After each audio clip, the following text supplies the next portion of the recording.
never meant to see it. Not like that. It was a quiet Sunday afternoon. The kind that stretches out in slow silence, broken only by the sound of laundry tumbling or a screen door creaking open somewhere in the house. I was visiting my parents for the weekend. Safe, familiar, boring honestly, until I saw something I was never supposed to see. I had gone upstairs to grab my phone charger from the guest room, the one my brother and his wife were staying in. The door was halfway open. I didn't think much of it. Until I heard a sound. A low laugh. Soft. Intimate. And then I froze. There, standing with her back turned to me, was my sister-in-law. But the man she was with wasn't my brother. He was taller. Broader. And the way his hand slipped to the small of her back like it belonged there, made my stomach twist into something cold and hollow. I stood there stuck between one breath and the next, unable to move. I should have turned around. I should have backed away, said nothing, acted like it never happened. But instead I watched. Just for a second longer than I should have. Because something in the way she looked up at him, that look, it was so raw. So full of longing. Like she hadn't felt that kind of attention in years. Like part of her had been starving. And in that moment I understood too much. I backed away quietly, my heart pounding so hard I could hear it in my ears. I told myself it wasn't what it looked like. That maybe I was wrong. But I wasn't. I had seen it too clearly. And worse, I couldn't stop thinking about it. Not just the betrayal, but the heat between them. The tension. The pull. The kind that makes people forget everything else. Even who they might hurt. I barely slept that night. Every time I closed my eyes I saw her face again. Not ashamed, not afraid, just alive. Like something inside her had woken up. And it made me sick. Not because of what she was doing to my brother. But because I understood it. The ache. The hunger. That unbearable loneliness that settles in even when you're not alone. I'd felt it too in my own relationship, in my own body. Nights when I'd lie next to someone and still feel 1,000 miles away. But this was my family. This was real.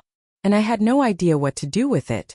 The next morning we all sat around the breakfast table like nothing had happened. My brother was flipping pancakes, making jokes, still wearing the same t-shirt from the night before. She sat beside him smiling. Calm. Like she hadn't just crossed a line that couldn't be uncrossed. I kept stealing glances at her, hoping to catch something. Guilt, nervousness, anything that would prove she wasn't as collected as she looked. But she didn't flinch. And then just as I got up to refill my coffee, she looked at me. Right at me. And something passed between us. Something sharp and silent. Like she knew. Like she knew I'd seen. My hands were shaking when I poured the coffee. Because I wasn't just holding a secret. I was now part of it. And the worst part? Some twisted part of me wanted to know what it felt like to be looked at the way he looked at her. Like there was nothing else in the room. Nothing else in the world. Part 3. The way he touched her. That week back in the city felt like walking around with a fire under my skin. Every little thing reminded me. The brush of someone's hand on the subway. A couple laughing too closely on the sidewalk. The sound of heels behind me on the pavement. I kept thinking about the way he had touched her. Not possessive, not rough. Gentle. Certain. Like he knew exactly where to place his hands to make her melt. And her, God, the way she leaned into it. Like she'd forgotten the world could be that soft. That slow. And here I was, the accidental witness to something I couldn't unfeel. Something that didn't belong to me but had sunk deep into my bones anyway. I tried to bury it. I did. But then Thursday. She called me. I stared at the screen for a full minute before answering. Hey, I said, trying to sound normal. Hey. Her voice was quiet. Careful. You left your sunglasses at the house. Thought you might want them back. Silence. I didn't answer right away. Not because of the sunglasses, I couldn't care less. But because my heart was thudding in a way I didn't trust. Finally I said, thanks. I'll grab them next time I'm over. More silence. And then in a voice so soft I almost missed it. You saw, didn't you? I closed my eyes. There it was. The line we'd been dancing around since Sunday morning. I didn't mean to. I know. A pause. Then. But you did. Her words weren't angry. They weren't even defensive. They were sad. Like she wasn't surprised. Like she'd been waiting for it to happen. I haven't told anyone, I said. I know that too. The air between us felt thick, like neither of us knew who we were now. And then before she hung up, thank you. Just that. And it shook me more than anything else.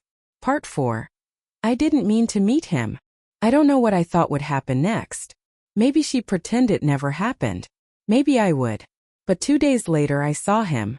Him. Not in some shady alley or behind closed doors, but at a bookstore. Of all places. I was flipping through a novel I wasn't going to buy when I looked up, and there he was, standing across the aisle, thumbing through poetry like it meant something to him. And my heart, that traitor, jumped. He looked up, met my eyes, and just like that he knew. I don't know how, but he knew who I was. He came over. Calm, sure. That same quiet intensity that I remembered from the doorway. You're her. He hesitated. Sister-in-law. I nodded. She told me, he said, that you saw us. I should have walked away. I should have said something righteous, something furious. But instead I stood there watching him.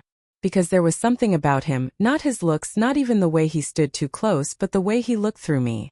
Like he was searching for something he didn't even know he'd lost. I'm not proud of it, he said, his voice low. But I won't lie to you. It's real. What's between us?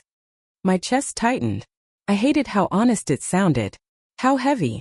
And then he said something I wasn't ready for. You looked at me that day. Before you turned away. I felt my breath catch. I didn't. You did. He smiled faintly. And it wasn't judgment in your eyes. Something flushed up my neck. Shame? Maybe. Or something worse. 'Cause he was right. It wasn't judgment. It was curiosity. And maybe longing. He handed me the book he'd been holding. Neruda. Love poems. You should read this one, he said. It says the things we're afraid to. And then he walked away. Just like that. Leaving me there. Book in hand, heart a mess, and a truth I didn't want to name curling hot beneath my skin. I told myself I wouldn't see him again. I told myself it didn't matter. That what I felt in that moment was nothing but shock, confusion. A trick of the body reacting to something forbidden. But lies are slippery. And silence becomes a door you leave cracked open. It started with a message. Just a line from the book he gave me. I want to do with you what spring does with the cherry trees. No context. No question. Just those words. I stared at them for hours. And then, against every better instinct I had, I replied. I read it. That's all. But it was enough. We met again. Not planned. Not formal. Just found ourselves in the same place one afternoon. Like something had been pulling us both without saying it out loud. He didn't touch me. Not at first. But the air between us was full of unsaid things. I'm not trying to make this more complicated for you, he said. You already have, I whispered. His eyes didn't leave mine. So have you. There's a moment before something happens, before a mistake becomes a memory, where you could still walk away. You know you should. Every nerve in your body is screaming for control. But then something shifts.